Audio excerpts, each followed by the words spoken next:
So, einen wunderschönen guten Morgen. Willkommen bei einem neuen Guide von mir. Heute zum Schockerdien, wie ich es versprochen habe. Ich werde den heute live on Stream machen, deswegen werden ab und zu vielleicht mal Alerts reinkommen. Bitte nicht wundern. Aber so kann ich es wenigstens alles ordentlich zeigen. Auch direkt mit einer Gruppe am Start für Mythic Plus. Ich werde später noch den Raid mit reinschneiden. Zum Schockerdien, was müsst ihr wissen? Das Wichtigste für Schockerdien ist unter anderem die Skillung. Ich werde die Talente kurz erklären, warum und weshalb wir die mitnehmen. Und danach gehe ich auf die Stats ein, auf das Item-Level, also auf das Gear ein. Und danach zeige ich euch mal in der Instanz, wie das so aussieht. Warum diese Skillung? Und das ist so an sich die beste Skillung. Man kann noch Faust der Gerechtigkeit tauschen gegen blendendes Licht oder gegen Buße. Das ist eigentlich relativ egal. Kommen wir gleich zu. Das wichtigste Talent bei euch ist Macht des Kreuzfahrers. Das sorgt einfach dafür, dass ihr möglichst oft euren heiligen Schock benutzen könnt.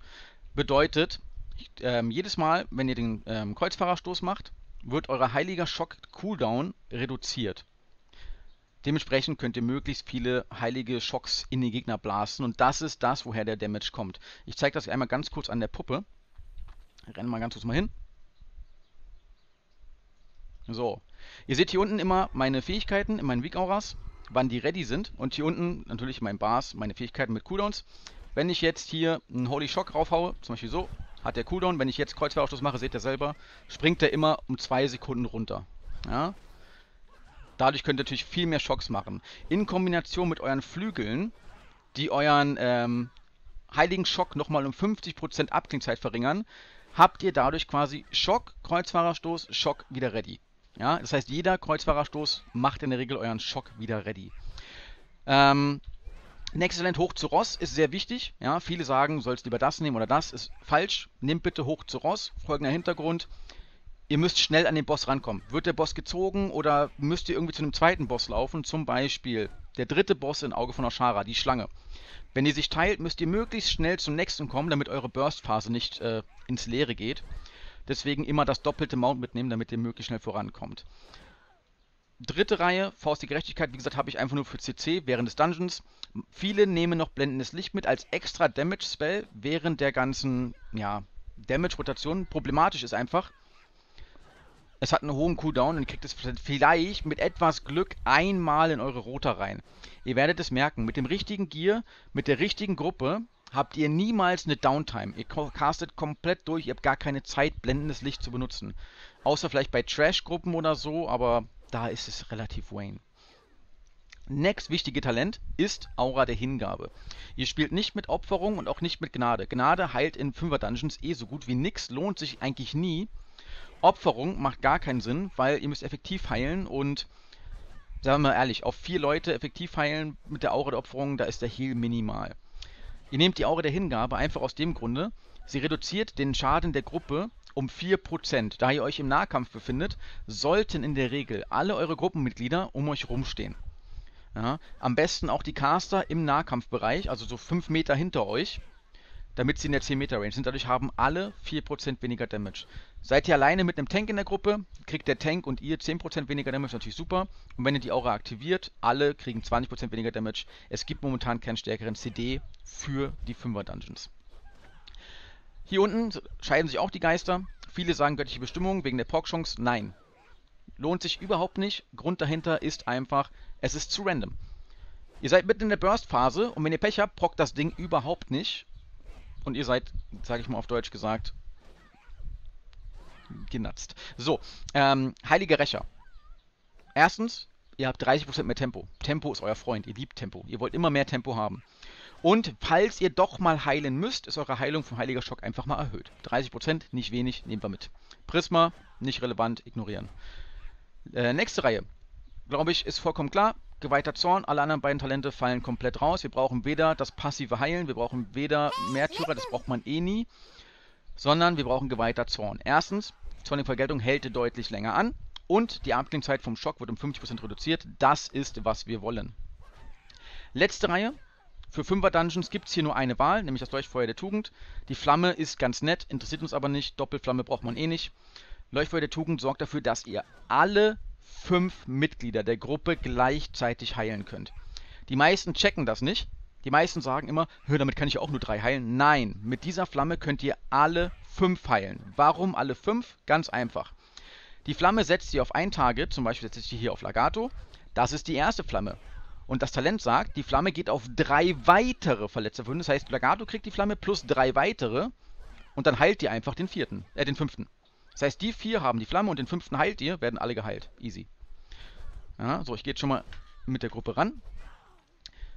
Jetzt kommen wir zu den Stats. Also, Talente sind relativ simpel.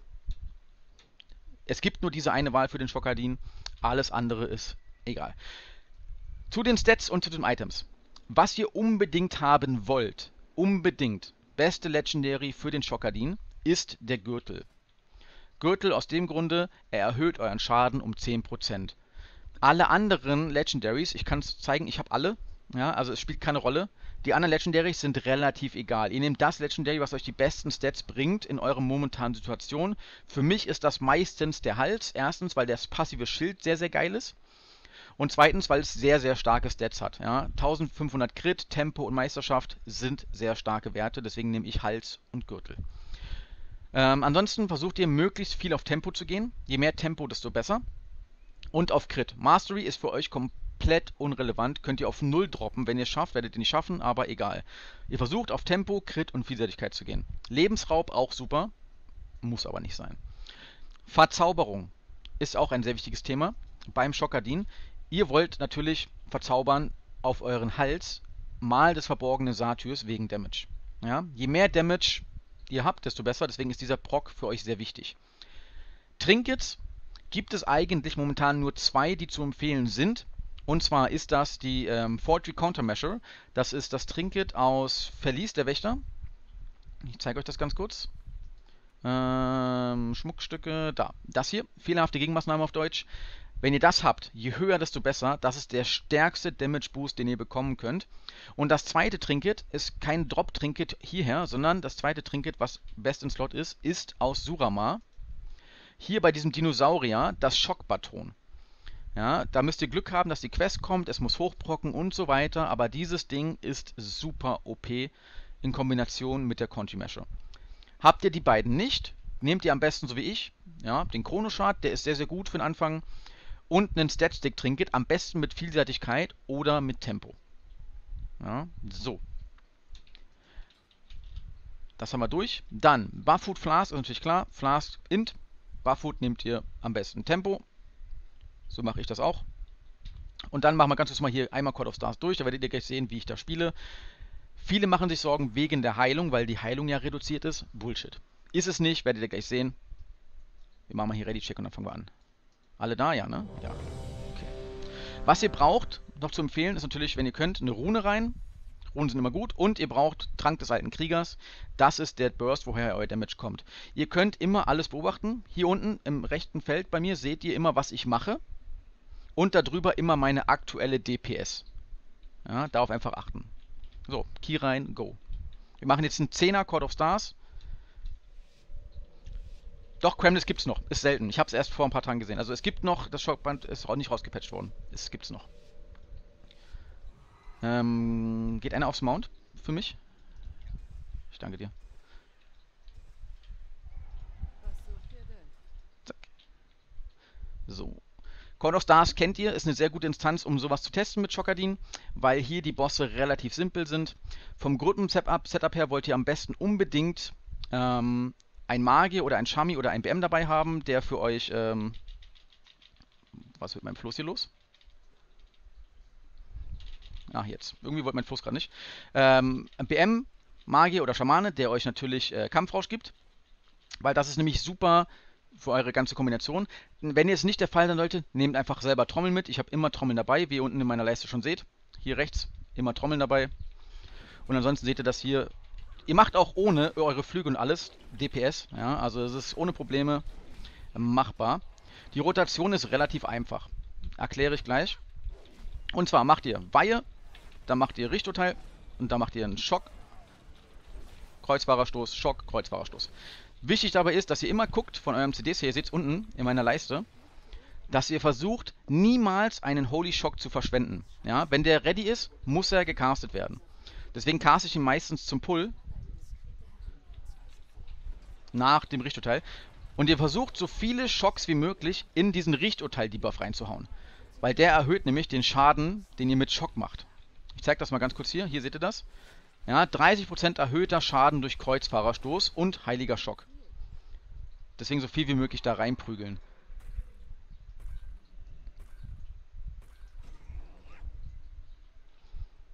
Achtung, das Ad kommt. Ich stuns. Jetzt. Ist erstmal gestunt, ja, okay, genau, Grabs on.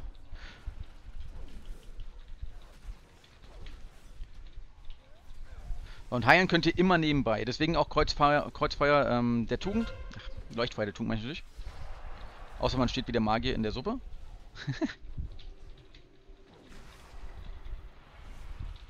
Ist egal, auf Ladestation brauchst du ja nicht kicken. Wenn der alleine ist, brauchst du die nicht kicken. Dann ist die total Wayne. So.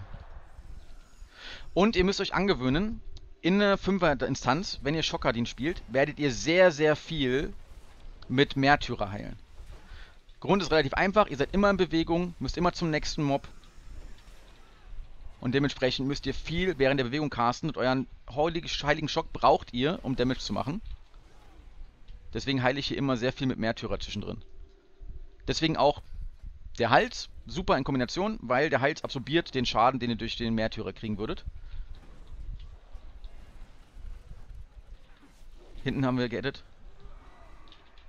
Stun drauf. So, dann seht ihr schon, die Flamme ist gesetzt. Und dann kann ich die hier einfach gegenheilen und gut ist.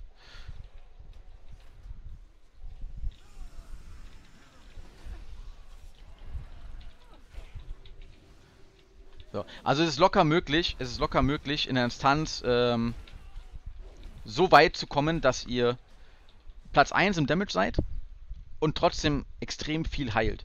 Das zeige ich euch gleich bei dem Boss hier. Und go. Haben wir einen Alchi bei? Ja, ne? Okay, gut. Dann kannst du mal vergiften gehen. Oder hier beim Trash geht's auch. Ihr macht einfach Tür der Rettung an, macht euer Leuchtfeuer an und schon halt die ganze Gruppe sich hoch, wie ihr hier seht. Weil das Leuchtfeuer jetzt auf alle Spieler gleichzeitig geht. Ja, beste Kombo, die ihr spielen könnt, ist Leuchtfeuer der Tugend mit eurem Tür der Rettung und der Aura an. Dann heilt ihr einfach die ganze Gruppe instant wieder hoch. Ohne irgendwelche großen Probleme. Und notfalls haut ihr einfach nochmal ein Licht der Morgendämmerung rein. Oder dann doch mal einen Schock, wenn er mal nötig ist.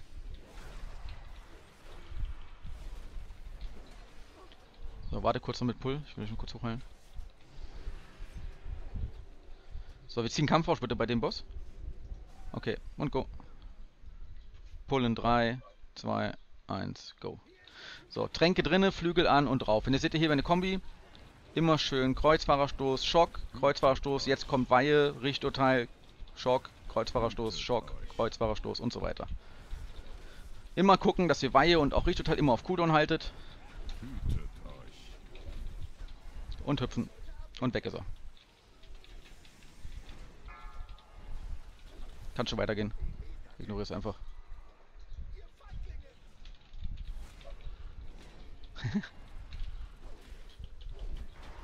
So, und euer Damage kommt dann natürlich aus den Flügeln heraus, aus der Schnelligkeit eurer Casts. Hätte ich jetzt die Countermeasure gehabt oder wäre mal mein Trinket, mein Chart mal ein bisschen schneller geprockt, hätte das alles noch besser gepasst. Aber der Chart ist natürlich wieder nicht geprockt bei mir, das ist bei Bossfights normal. Deswegen ist der Chrono-Chart nicht das beste Trinket, weil man es leider nicht timen kann, wann er prockt. Ja, wäre er geprockt, wäre ich nicht bei 1,3 Millionen gewesen, sondern bei 1,5 oder 1,6 DPS. Und damit haut ihr die Bosse einfach nur aus den Socken.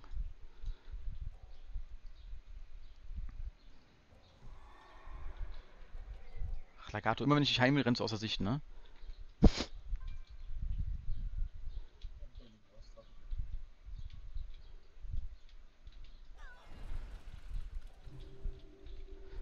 So.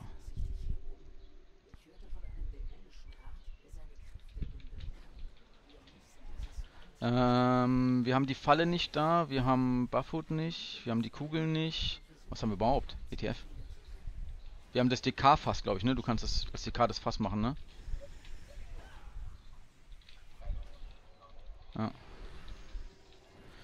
Ja. Die Blume haben wir auch da. Haben wir Kräuter? Ja, Nulli, ne? Ja, ja. Okay.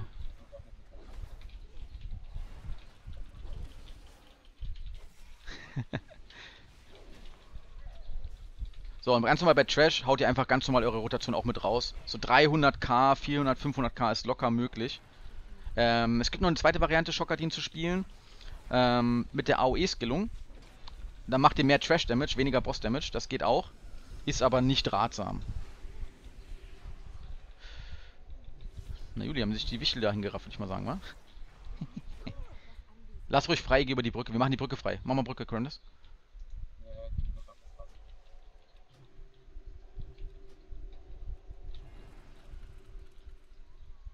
Müsstest zu uns stealthen können, oder?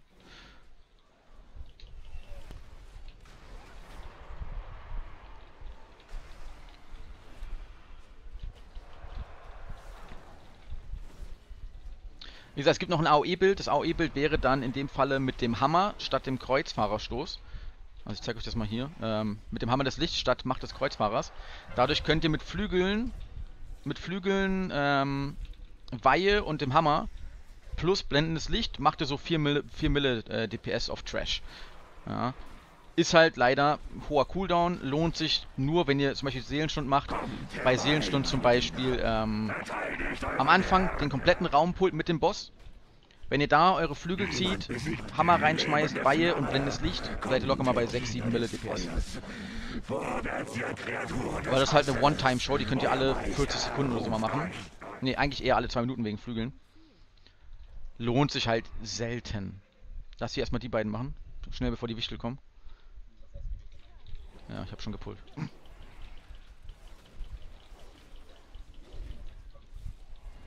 Ja, wahrscheinlich.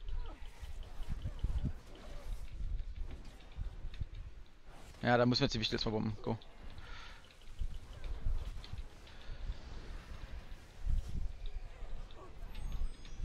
Ich habe sie gesilenced.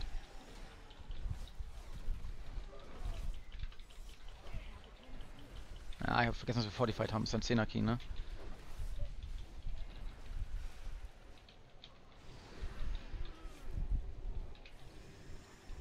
Ja, okay. Bin gleich wieder da. Alles gut.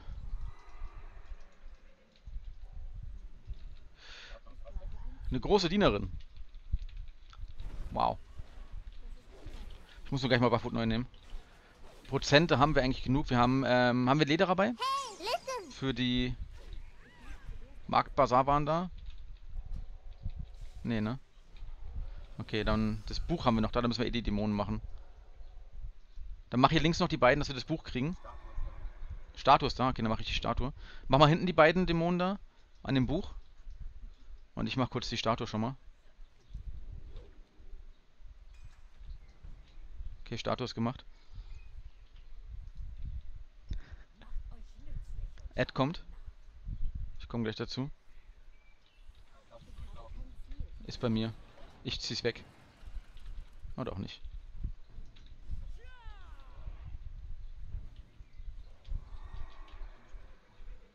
Naja, okay, dann müssen wir es jetzt machen. Nee, nee, nee, jetzt ist egal. Jetzt kannst du das jetzt machen einfach. Haus einfach um.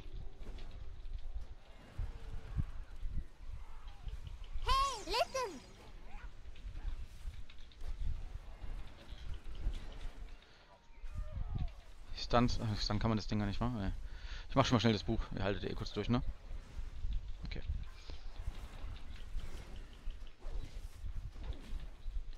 So, Endboss wird nochmal richtig schön spannend. Endboss ist so der Boss, also Court of Stars Endboss ist so der Boss als Schocker, den ihr am meisten liebt. Wenn die Gruppe weiß, was zu tun ist. Oh, das muss schnell Seite wechseln. 2 Dämonen, wir brauchen noch danach noch Prozente. 5% fehlen uns noch. Mach mal hier links die, komm mal zurück, mach mal hier links die beiden. Wir brauchen die Prozente hier eh. Die Tussis gibt 5%, uns fehlen 2 Tussis. Sind 10%, sind wir bei 95, da fehlen uns genau 5%. Und die beiden hier geben auch 5%, sind wir genau bei 100. So, haut mal weg. Wir brauchen doch nur 2 Tussis. Und die geben 5%.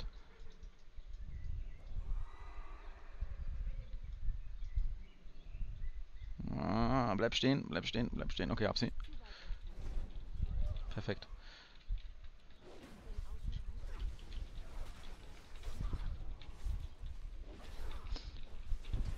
So, ich kann ja schon ein paar Sachen zum Raid sagen.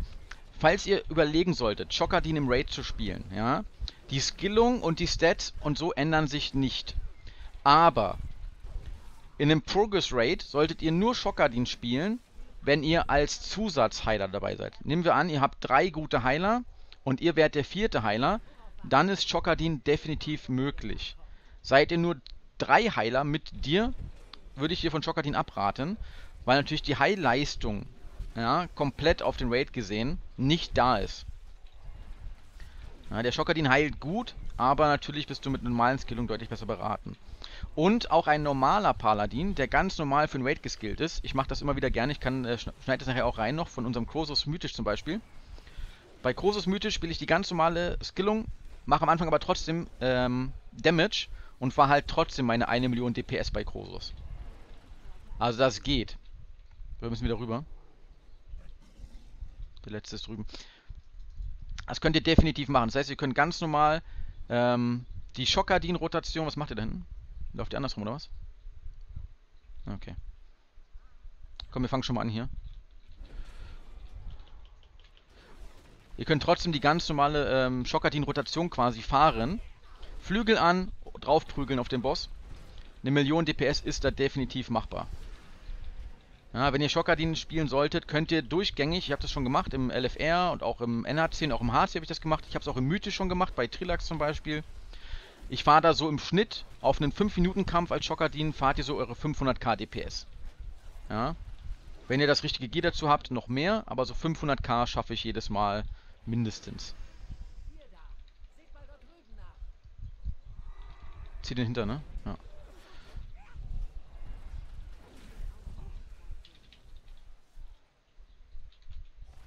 Ziehen wir noch ein Stück.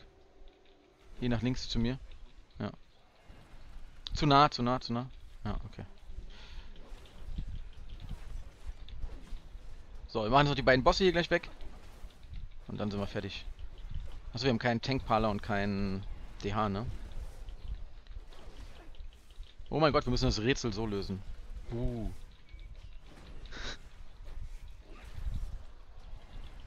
Pull schon den Boss.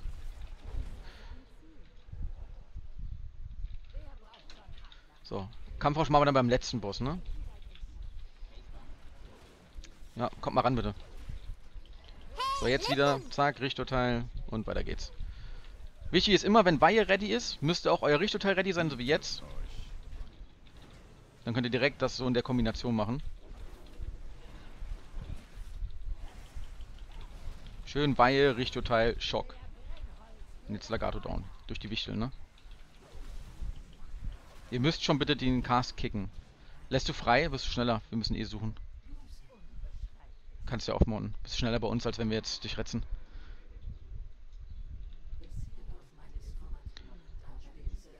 Du gehst unten links? Okay. Ich gehe nach rechts. Rechts unten ist keiner. Doch, rechts unten ist einer. Geh mal runter. Magier, rechts unten reingehen. Der Magier? Okay, der Magier hört nicht. Ich gehe rechts unten rein.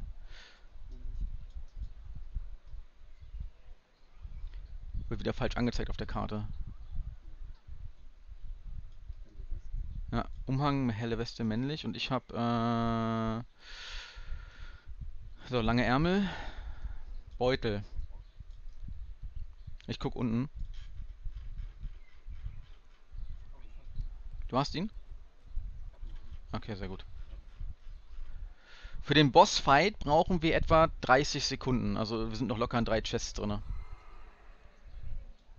Der Mob hier muss jetzt schnell fallen. Beim Bossfight bitte ganz wichtig, Nayuli, der Magier und Lagato, dass ihr bitte alle am Boss dran steht. Kannst du mir bitte im Chat einmal schreiben für den Mayuni, der ist nämlich nicht im Discord. Umdrehen bitte den Boss, umdrehen. Sonst kriegen wir die ganze Zeit die Casts ab.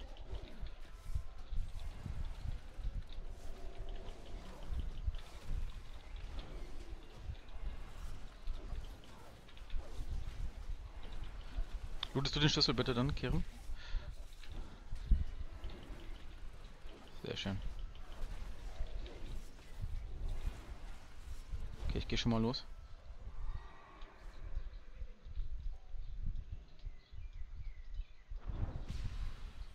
Wir haben noch 1 Minute. Sollte locker reichen.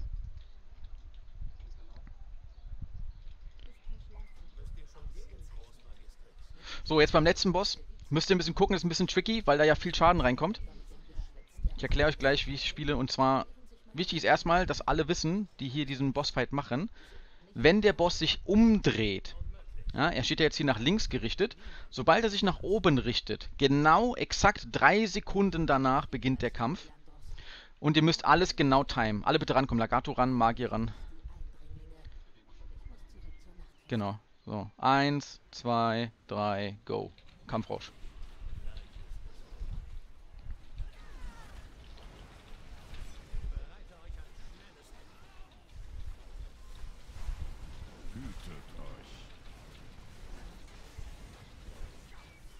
Oh, natürlich bin ich natürlich betäubt. Dreckswolke. So, gleich kommt der erste Cast. Da ist er, den ignorieren wir erstmal. Der macht gar keinen Schaden. Falls ein zweiter Cast kommt, ziehen wir Thyrsa Rettung, Leuchtfeuer und die Aura. Sollte aber eigentlich nicht der Fall sein. Gucken wir mal. Ja, ist nicht der Fall, sage ich ja. Okay, also normalerweise, wenn jetzt das der Fall wäre, machen wir halt im Kampf Thyrsa Rettung, zack und Aura und dann sind alle wieder voll. Seht ihr, wie schnell wir hier jetzt hochticken? Das reicht eigentlich. Haben leider keine 3 geschafft, ne? Wir waren 2 Sekunden zu langsam. Schade. So, ansonsten, wenn ihr Fragen zum Schokadin habt, einfach mal in die Kommentare schreiben oder mir bei Twitch folgen, twitch.tv/Sirenia. Streame jeden Tag. Einfach mal reinschauen, Leute. Und ich werde nachher dann noch Raid-Sachen hinzufügen und noch ein paar Informationen in Textform dazu fassen. Ich danke euch fürs Zuschauen. Bis später. Ciao. So, ich bin nochmal da. Ein kleines Nachwort ganz kurz, weil jetzt doch öfter gefragt wurde im Stream immer wieder, ist der Schokadin auch im Raid spielbar? Die Antwort ist ja. Ihr könnt das hier sehen, ich habe mich jetzt angemeldet.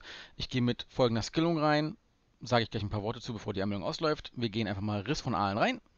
Und während wir drin sind, erkläre ich dann die Einzelheiten. Warum spielt ihr diesen Bild?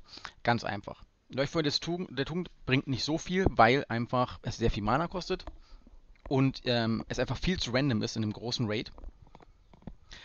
Deswegen spielen wir mit der normalen Flamme. Einfach aus dem Grunde, die gehen wir einfach auf den Haupttank. Wo ist er? Da unten ist er. Zack. Und haben jetzt die Möglichkeit, durch die Flamme auch das Range Camp gut zu heilen und auch das Melee Camp gut zu heilen. Wenn ich jetzt die ganze Zeit bei den Tanks stehe, kann ich einfach das auf einen anderen Heiler im Range Camp setzen.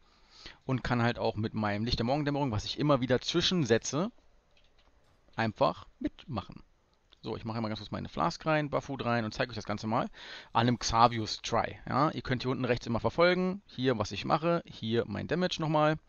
Heal Meter, Damage Meter, seht ihr ja alles. Ich hoffe, mein Bufffood ist durch. Ja, sehr gut. Und wir werden jetzt hier ein bisschen Schokadin spielen. Die wissen das natürlich jetzt nicht, das müssen sie auch nicht. Und werden jetzt mal im Raid ganz kurz schauen, ob das da auch funktioniert und wie ich denn so Damage-mäßig platziert bin. Ich hoffe, sie machen einen Pull-Timer. Das wäre wünschenswert. Das kann man bei Random Raids leider nie wissen. Ist jetzt einfach hier kurz LFR mal ganz kurz. Einfach so als kurzes Nachwort.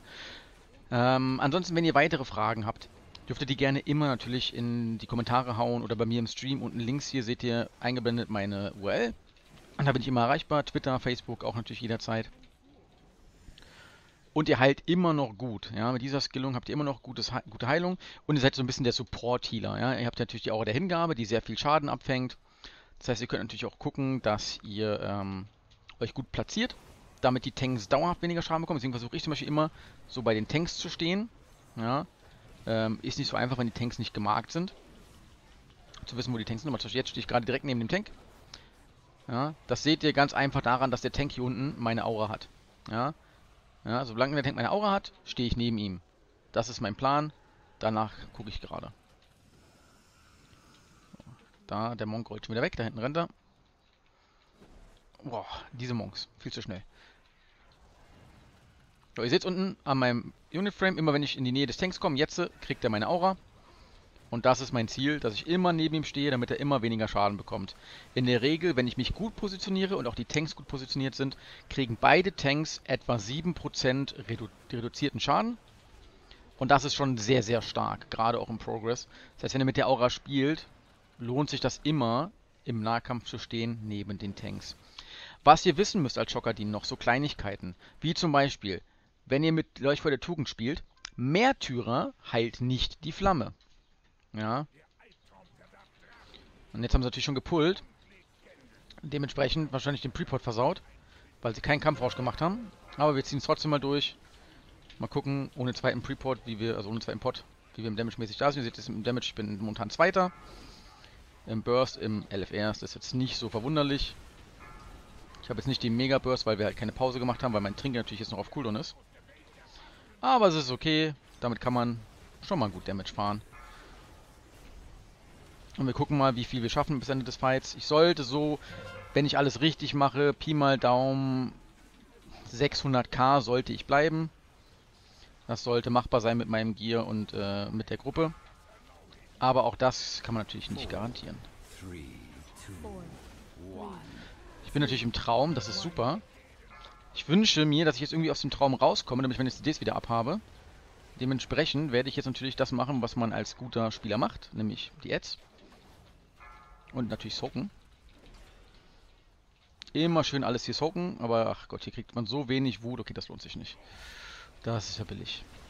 Gott, kriegt man ja keine Verderbnis. Was eine Verarschung. Okay, jetzt droppe ich natürlich. Aber ihr seht, so 600k sollte machbar sein, darauf zu stehen. Problematisch wird es jetzt gleich, wenn ich ja, jetzt droppe ich natürlich runter, weil ich keine Flügel ab habe. Weil ich nicht aus diesem verdammten Traum rauskomme, weil natürlich hier im LFR kriegst du einfach mal nichts. Du kriegst einfach mal keine Verderbnis voll. Im normalen Falle wäre ich jetzt über 600k, ich würde eigentlich, im normalen Falle, würde ich hier bei Ende des Fights 800k stehen, weil bei Xavius kannst du halt einfach im LFR normalerweise deinen Traum resetten. Dadurch hast du nochmal Flügel, nochmal Wings up und nochmal dein CD. Und dann passt das. Ansonsten Kleinigkeiten, die ihr wissen solltet. Ihr müsst bei der Heilung sehr vorsichtig sein. Ja, ihr müsst der Gruppe ihr müsst die Gruppe kennen. Ja, ihr müsst wissen, wie ihr selber spielt. Ihr müsst wissen, wie viel Heilung eure Heilungen machen. Das Wichtigste für den Schokadin ist, guckt euch an, wie viel heilt ein heiliger Schock. Und zwar, wenn ihr neben dem Edge steht oder wenn ihr wegsteht. Wie viel heilt ein Märtyrer, wie viel heilt eine Morgendämmerung. Dass ihr genau einschätzen könnt von den Prozenten, wie viel hat die Gruppe verloren, was muss ich jetzt tun. Was kann ich tun, um möglichst wenig Schaden zu verlieren. Ja. Wenn die Gruppe droppt, ist das Beste, was ihr machen könnt, immer, ihr drückt Türster Rettung und eure Flamme, die habe ich jetzt natürlich gerade nicht geskillt, und im Notfall Aura. Mit diesen 3 Sachen sollte die Gruppe wieder voll gehen. Ist das nicht der Fall, müsst ihr noch einen Schock reinhauen, damit die Gruppe voll wird. Und zwar bevor euer Leuchtfeuer der Tugend ausläuft. Okay Leute, bis dahin, das war es erstmal soweit. Ich gehe jetzt hier aus der Gruppe raus. Habe jetzt mal ganz kurz den Raid so ein bisschen gezeigt. Ich werde mal gucken, ob ich die Tage noch ein paar Kleinigkeiten ergänzen kann. Soweit lassen wir es erstmal. Ich wünsche euch allen ein wunderschönes Wochenende und wir sehen uns in der Show. Macht's gut. Ciao.